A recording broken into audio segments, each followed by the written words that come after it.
Hola, ¿qué tal? Bienvenidos a Mesa de Diálogo, el espacio de encuentro de Rosario3.com. Hoy estamos con un personaje muy especial de la ciudad por todas las actividades que lleva a cabo y que ha llevado a cabo a lo largo de su carrera. Está Jorge Ruiz con nosotros, alias El Gallego, un profesional del deporte, y así hemos decidido presentarlo. Jorge, ¿qué tal? Bienvenido. Sergio, buen día, ¿cómo te va? Muchas gracias por estar. Al contrario, gracias a usted por la invitación. Sos preparador físico antes que nada, y te recibiste en él. Bueno, me recibí en el año 82. Y toda la vida te dedicaste a la preparación física, aunque fuiste incorporando un montón de otras cosas a lo largo de la carrera laboral. En realidad, soy bachiller en educación física, maestro de educación física, profesor y licenciado en educación física. Esa fue mi carrera. Durante los primeros años estuviste muy abocado a tu club, Sí. a Gimnasia y Esgrima Rosario, con el que seguís vinculado, digamos. El deporte amateur es algo que nunca... Vamos a ir al deporte profesional, pero el deporte amateur seguís vinculado y nunca dejaste de estarlo, ni vas a dejar de estarlo, supongo. Bueno, mi club en Gimnasia y Esgrima, nací ahí, soy socio. Mi familia, todo el mundo va a su club, mi hijo, mi hija. Y yo empecé a trabajar en el club en el año 83. ¿Con primera división, juveniles? No, empecé con los juveniles y después con la primera división 3 años después, en el año 86, pero ya son más de 30 años, ¿no? Hiciste el recorrido además, después de saltar al seleccionado de Rosario, estuviste con los juveniles de Rosario con el mayor, y ¿cuánto tiempo después vino el salto al sistema de Pumas, a Pumas 7, con el que recorriste el mundo, por ejemplo? Sí, en realidad yo empecé a trabajar en la UAR en el año 97. Fue el último FIRA que se jugó acá en la Argentina. El último campeonato mundial juvenil, sí, sin los del sur. Sin los del sur. Jugaba Francia, jugábamos la final con Francia, ganamos 18-12. Y ahí jugaba Juan Mangiamelli, Simón Bofelli, y Alejo Fradua y Carlitos Abut. Y el entrenador era Coco Benzi. Ese fue el último hito, digamos, juvenil, hasta el de hace muy pocos años. Muy poco, pero el rugby en el medio, y tu relación con el rugby es lo que quizá nos va a llevar a través de toda la charla, al margen de todas tus otras tareas. La preparación física fue evolucionando a pasos agigantados en muy poco tiempo. Desde que tomaste contacto con los seleccionados nacionales hasta el hito del 2007, al que vamos a llegar en un ratito. ¿Cuál fue el proceso? ¿Qué sentiste que evolucionó más rápido? Sí, imagínate que todo ese proceso hubo distintos métodos de entrenamiento. Antes había que correr, y mucho. Se corría. Se corría 20 kilómetros, 18 kilómetros, 25 kilómetros. Si no corrías, no estabas preparado. Entonces, bueno, después fueron apareciendo distintos métodos, y la realidad es que uno debe adaptarse, ayornarse a los métodos nuevos, ayornarse a los jugadores, ¿no? Porque durante todo este tiempo tuve muchísimos jugadores, ¿te imaginas? Yo creo que he sacado la cuenta que... ¿Sacaste la cuenta? Sí, más o menos debo estar entre 8.000 a 10.000 jugadores. Es muchísimo. No, muchísimo. Muchísimo. Vos pensás que era preparador físico, empezaba en ese momento, no es de M15, empezábamos con la quinta, con la cuarta. Después tenía sexta, quinta, cuarta. O sea, cambió mucho. Muchísimos jugadores. Pensá que más o menos por año, como preparador físico, entrenábamos todo. 15, 16, 17, 19. Había un solo preparador físico. Entonces vos sacás la cuenta de la cantidad de jugadores que pasan, pero no solamente ese deporte. Yo después trabajé con el hockey, con el tenis, con el voleibol en el club. Entonces, muchísimos deportistas. Son muchos años. Totalmente. Muchísimos. Llega la chance de estar con los seleccionados mayores. Primero pasaste por el seleccionado de Seven, una experiencia que debe haber sido sí, ahí es inolvidable. Después. Yo trabajé con el seleccionado de Rosario, ¿no? Estuve en la época del 91, 92, cuando salimos campeones ese año con el club, 91. Bueno, estuve en 91, 92, 93.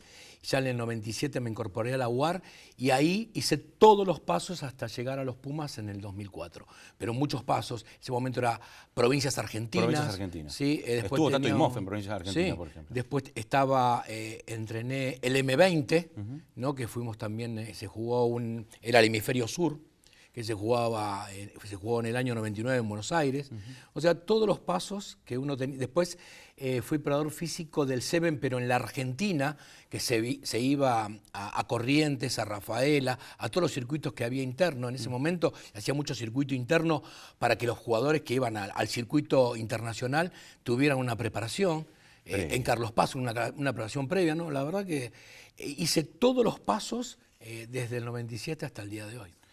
Llegó lo del 2007 y es inevitable, ahí nos vamos a tener que detener un ratito porque creo que es un hito importante para el deporte argentino, no solamente para el rugby, porque cambiaron un montón de cosas a partir de ahí y cambió inclusive nuestra inserción. Hubo una preparación muy especial para el 2007 que no se había hecho nunca, Gallego. ¿Cómo llegaste a detectar dónde ir y dónde llevar un equipo que iba a un mundial? No sé si con las mismas expectativas, con jugadores que estaban ya con una edad, en muchos casos probablemente llegando a su último mundial. ¿Cómo encontraste dónde ir y dónde preparar ese equipo? En realidad es la primera vez que lo voy a contar públicamente. ¿Nunca lo contaste? No, públicamente no. Un lunes estaba en la Unión Argentina de Rugby y los Freddy Abaetti habían decidido que yo tenía que viajar a Estados Unidos. Los dos entrenadores en ese momento. Los dos entrenadores de los Pumas. Baetti y Rosarino. Así es. Y voy a una reunión para papeles nada más, y ahí me entero que tengo que viajar a Estados Unidos. Es un lunes, el día jueves voy a hacer la visa, el sábado salgo de Ezeiza, el domingo llego a Estados Unidos, y el lunes me reúno con los directores del centro. En ese momento eran Atletes Performance, que había 5 centros de Atletes Performance en Estados Unidos. En realidad sabía muy poco a dónde iba, solamente iba a un centro de alto rendimiento. Me acuerdo que, bueno, me fui con algunas premisas, con algunas ideas que teníamos con respecto a qué tenía que mejorar el jugador argentino, y la verdad que cuando volví, le digo al Tano y a Alba Nana que realmente había estado en un lugar inigualable, que nunca había estado en un centro como este y que había que optimizar los recursos para ir. Pero era un desafío muy grande, porque cambiábamos todo lo que veníamos haciendo, un método de entrenamiento, para pasar a otro método. ¿Faltando? A 3 meses del Mundial. Claro, nada. Nada. Bueno, y el desafío ocurrió y lo tomamos como una oportunidad. Y de ahí en más hicimos un camino que, con un método nuevo, con un sistema nuevo, con ejercicios, con desarrollos muy distintos, con alimentación distinta, con suplementación distinta, que llegó al punto máximo en el Mundial 3 meses después. Eso te escuché decir alguna vez, que la planificación era que el equipo explotara en ese partido, primer partido contra el local, inaugural. ¿Cómo se planifica llegar a que el equipo llegue en el pico de rendimiento un día específico, un momento específico? Bueno, hubo muchos pasos para lograr eso. En esos pasos también hubo muchas dificultades. Hubo jugadores lesionados, hubo bajas, porque... No todos los jugadores eran profesionales, había muchos que ya estaban en Francia, había jugadores en Inglaterra, amateur. Pero había muchos jugadores amateurs que jugaban en la Argentina. Sí, había jugadores amateur. El caso más emblemático que digo es Horacio Agulla, por ejemplo, Aramburu, qué sé yo. Los jugadores... ¿Estaban en Nico? No, Manasa no estaba, pero Nico estaba, amateur. Todos o sea, pero bueno, ese era también un desafío, ¿no? La verdad que fue un desafío muy grande llegar a esa fecha, ¿no? Pero durante el transcurso de la etapa de la clasificación para pasar a cuartos, al partido de Irlanda, los 30 jugadores ya estaban disponibles para el cuerpo técnico, que eso es muy bueno. Nosotros no tuvimos bajas, salvo por el tercer y cuarto puesto, algunos jugadores que se lesionaron. Nosotros siempre tuvimos el plantel completo a disposición de los entrenadores. ¿Cómo hiciste para que a lo largo del tiempo, después de semejante hito, de vuelta a usar el mismo término, mantener el contacto con todos ellos, y cada vez que veo que te encontrás con los jugadores, no te perciben como... Quizá un preparador físico es una especie de sargento, alguien que los tiene al trote y que, digamos, ellos perciben como alguien que los maltrata. Tenés una relación afectuosa con todos los chicos y especialmente con ellos, ¿no? Los que pasaron por ese momento. ¿Cómo también se logra eso, sabiendo que vos sos el que les exige? Sí, en realidad dividiendo bien las tareas, ¿no? Una cosa, entrenamos, y después es otra cosa fuera del entrenamiento. Entiendo que lo mejor que puedo hacer por ellos es entrenarlos, no pactar con ellos, ¿no? Yo creo que el preparador físico, el que entrena, debe entrenar con la exigencia que corresponde en ese momento, pero no bajar la intensidad porque porque me pueda llevar bien con un jugador o porque me pueda llevar bien con el grupo. ¿Cuánto hay de relación individual con cada uno? Y si hay que escuchar mucho lo que te dice el jugador, el juvenil, el del alto rendimiento. Vos no decís alto rendimiento, decís alto desempeño. Alto desempeño. No Alto querés desempeño. usar alto rendimiento. No, no, porque me parece que es una palabra que en la Argentina, sobre todo en la Argentina, está muy bastardeada. Hago alto rendimiento. Claro. No sé, a mí me suena, me gusta más. Alto desempeño. Hago área de rendimiento o área de desempeño. Después, el desempeño puede ser alto, puede ser medio, puede ser baja, ¿no? Pero como la parte de alto rendimiento, me gusta utilizar la palabra alto desempeño, pero no invalida lo otro, ¿no? Vuelvo a lo anterior. ¿Cuánto hay de relación que vos cultivás y que vos escuches al jugador y a la persona que te llega con una dificultad, en el caso de un plantel, por ejemplo, o en el caso de las otras tareas que estás haciendo hoy? Ahora vamos a llegar a eso. Sí, en realidad me parece que hay que escuchar para comprender y no para responderle rápidamente al otro. A ver, explícame eso. Claro, hay que hacer, creo que hay nosotros, más en estos momentos que vivimos, hay que escuchar para comprender al otro, hay que tener una escucha muy activa. No creer que rápidamente le tengo que responder y no, hacerle notar que él está equivocado y que yo soy el que tengo la razón. Comprendo, escucho, abro un abanico de posibilidades, porque eso hace que el jugador se sienta un poco más seguro con lo que te va a transmitir. Y eso crea una empatía que no tiene nada que ver con el entrenamiento, tiene que ver con la relación humana, ¿no? Muchas veces nosotros tenemos que saber que los jugadores son personas, ¿no? Por lo tanto, todas deben ser tratadas de la misma manera y hay que tener una escucha muy activa y comprender lo que te está diciendo. De la misma manera, si alguien te viene con una dificultad o con un inconveniente, un jugador, vos como educador, hoy ya a esta altura, ¿qué postura tomás cuando se te acercan con llego tarde, tengo este problema, no me puedo alimentar de esta determinada cuestión? Lo escucho y tratamos de acordar, ¿no? Buscamos puntos de encuentro. Creo que ahí está el desafío, buscar puntos de encuentro donde acordemos para que haya un compromiso, ¿no? Un compromiso que es verbal, ¿no? Entre uno y el otro, entre este caso los que entrenamos con el jugador, para que se pueda realizar. No es tan difícil. Vuelvo a repetir, escucho para comprenderlo y no para responderle. Llegás tarde, no, tranquilo, a ver, escuchemos. De la misma manera que se aplica a un jugador, se podría aplicar a todos los órdenes de la vida, A todos los órdenes de la vida. Así es. Hasta la relación política, que a veces la vemos tan compleja, que parece que no se escuchan. No. O sea, escucho al otro porque le quiero responder y no lo quiero comprender. A todo lo que hiciste le agregaste un aprendizaje nuevo, que es el del coaching.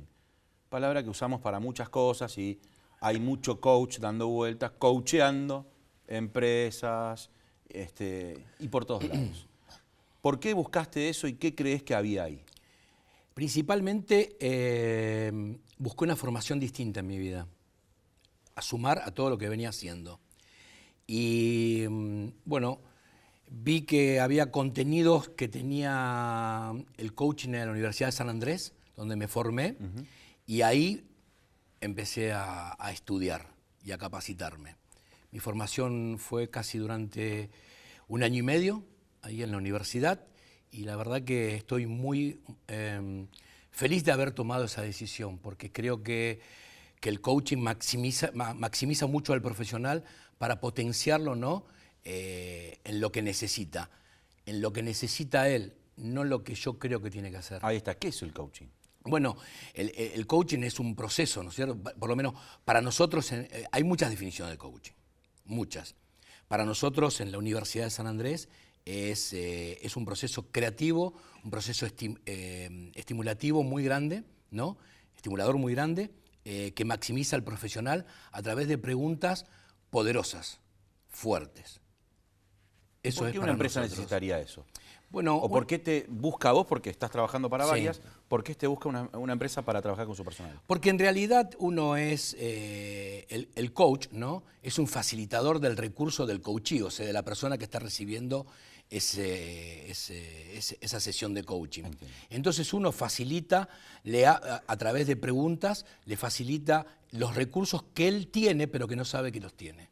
Es un poco, en realidad acá el coach está tomado como es la persona que te dice lo que tenés que hacer y es todo lo contrario. El coach es una persona que pregunta, no induce, interroga y el otro, el coacheo, la persona que está recibiendo ese mensaje, es la que habla y la que empieza a darse cuenta de los recursos que él tiene, no de los recursos que yo quiero que él tenga. ¿Y es aplicable a la vida cotidiana, Gallego? Sí, totalmente. Sí, es aplicable a todo, a todo. No hay que coachear todo el día, No, ¿no? me imagino No hay que que debe coachear ser todo un el poco día. pesado. Pero sí lo hago de manera profesional, trabajo en empresas muy prestigiosas en este momento en Rosario y también trabajo en mi club, ¿no? Y bueno, en un partido político. La verdad que es muy interesante y desde mi lado tengo la posibilidad o la vivencia tuve de trabajar en equipos de alto desempeño. Y eso, cuando trabajo en la empresa, se divide en dos. O hago trabajo como coach y también trabajo como coach para armar equipos de alto desempeño. ¿Cómo encontrás el límite para la exigencia? Para una persona y para un chico juvenil, adolescente, para un chico más chico que el que ya llega o está con edad de primera. Yo lo llamo SC, sentido común. Ah, bueno, tampoco era tan complicado. No tan complicado, pero el sentido común. Siempre tenemos que saber que hay un ser humano. Cuando nosotros entrenamos a un ser humano. Y debemos saber que la construcción de un deportista no es de un día para el otro. Por eso también sostengo y me aferro muchísimo a que cuando una persona, como me pasa a mí, que vienen y te dicen qué es lo que van a hacer para cuando uno lo entrena, entonces él te promete, cuando no está en un buen carril, te promete qué es lo que va a hacer, qué es lo que va a realizar. Y yo siempre le digo, perfecto, ahora, ¿qué estás dispuesto a dejar? ¿Qué vas a sacrificar? ¿Qué estás dispuesto a dejar? Porque el desarrollo de una persona no está solamente en lo que él va a hacer, porque él puede hacer un montón de cosas, pero tiene vicios que tiene que saber que los tiene que dejar. Y creo que ahí está el desafío más grande. El desafío más grande, para mi modo de ver el entrenamiento, no solamente es lo que va a realizar, sino lo que estás dispuesto a dejar, a ceder, para que eso se potencie de manera más significativa. Hoy se le llama también entrenamiento invisible, tiene un montón de nombres. Totalmente, totalmente. Es todo lo que no hacemos mientras no entrenamos. Cuando no entrenamos. ¿Y estás dispuesto a dejarlo? Y en mi vida cotidiana con mis hijos, el límite de la exigencia, ¿cómo lo encuentro? ¿En la escuela, en las tareas del hogar que uno puede exigir? ¿También es lo mismo, ese sentido común? ¿Es saber hasta dónde poder exigirle, presionarlo? Sí, también. O sea, en realidad nosotros lo que planteamos es que sea la globalidad de la persona, no solamente el entrenamiento, sino su salud, su educación, su estudio. Para nosotros es muy importante entrenar jugadores que estudien. Es un plus, ¿no?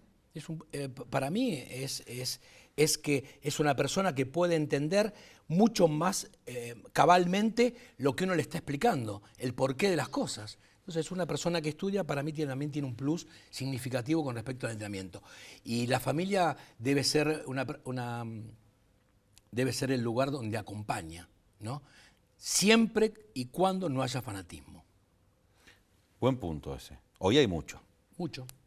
Hoy hay mucho. El otro día charlando con Germán Fernández, el entrenador de destrezas de los Pumas, él me decía que, a ver si vos notás lo mismo, que los chicos cuando ellos los reciben, por ejemplo en los centros de entrenamiento, reciben chicos que vienen de la escuela con muy poca formación física y que a veces encuentran chicos que no saben correr, por ejemplo.